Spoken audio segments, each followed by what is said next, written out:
British rule से पहले India की इकॉनमी काफ़ी इंडिपेंडेंट थी। जहां अधिकतर लोग एग्रीकल्चर में इन्वॉल्व थे, वहीं देश की handicraft industries world wide popular थी। साथ ही इंडिया विश्व भर में कॉटन, सिल्क, राइस इत्यादि के एक्सपोर्ट के लिए जाना जाता था। बट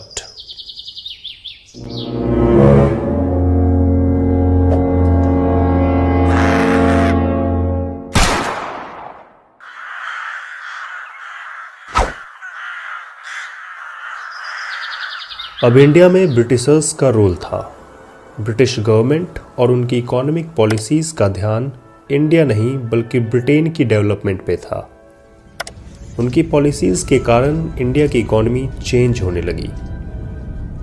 अब इंडिया ब्रिटेन की इंडस्ट्रीज़ के लिए एक रॉ मटेरियल सप्लायर और उनके फिनिश्ड गुड्स का कंज्यूमर बनकर रह गया।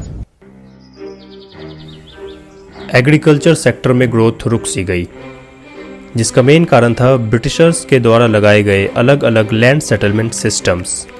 जैसे उस समय के बंगाल में जमींदारी सिस्टम लगाया गया, जिसमें जमींदार किसानों से लैंड रेवेन्यू कलेक्ट करके ब्रिटिश गवर्नमेंट को देते थे, और ऐसा न कर पाने पर उनसे उनकी जमींदारी छीन ली जाती थी।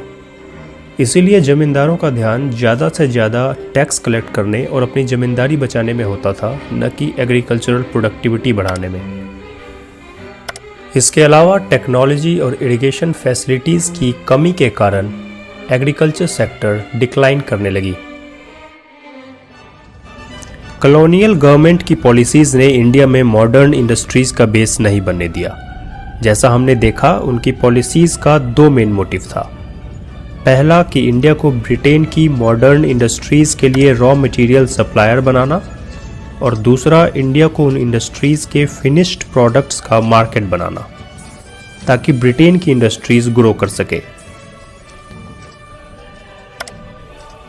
ब्रिटेन की मॉडर्न इंडस्ट्रीज़ के मशीन मेड्स और सस्ते प्रोडक्ट्स के सामने इंडिया की world famous handicraft industries survive नहीं कर सकी, जिससे अनएम्प्लॉयमेंट रेट भी बढ़ गया। 19th सेंचुरी के सेकेंड हाफ में कुछ कॉटन और जूट टेक्सटाइल मिल्स सेटअप किए गए।